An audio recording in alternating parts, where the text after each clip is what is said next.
m'encanta, molt emotiva, m'agrada molt. N'he vist algun i no sóc molt aficionat, però m'agrada. Molt, m'està agradant molt, brutal. Sí, molt bèstia.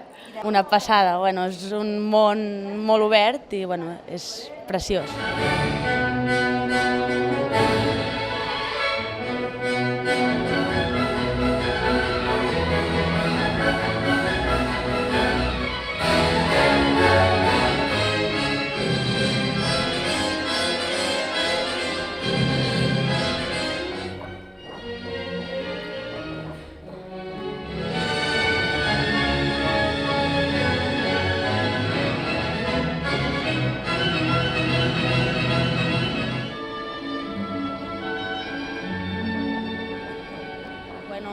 Jo crec que destacaria tot, perquè cadascú té una cosa i és molt treball darrere, però la protagonista té molt sentiment, molta interpretació dins i és una passada tot, no podria destacar una cosa en concret. El llac dels signes, o sigui, el segon acte. Sí, el llac dels signes ha sigut... Sí.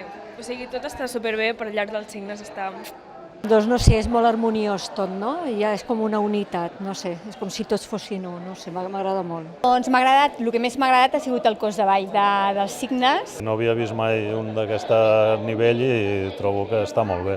Pensava que seria una mica més avorrit i veig que no, que una vegada t'hi poses, doncs ja vas trobant-li el què. La principal també és molt bona, però l'Arlequí impressiona.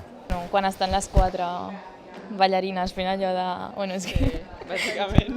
O el bufón, quan balla el bufón sol està superbé. Hi ha un moment que m'han dit que és com el més famós de tota l'obra del llac dels signes, que és aquest moment que surten les quatre així agafades, no sé com es diu el moment aquest, però sí, molt bèstia, perquè es nota que està fent molta força, fan moviments superràpids i és bestial.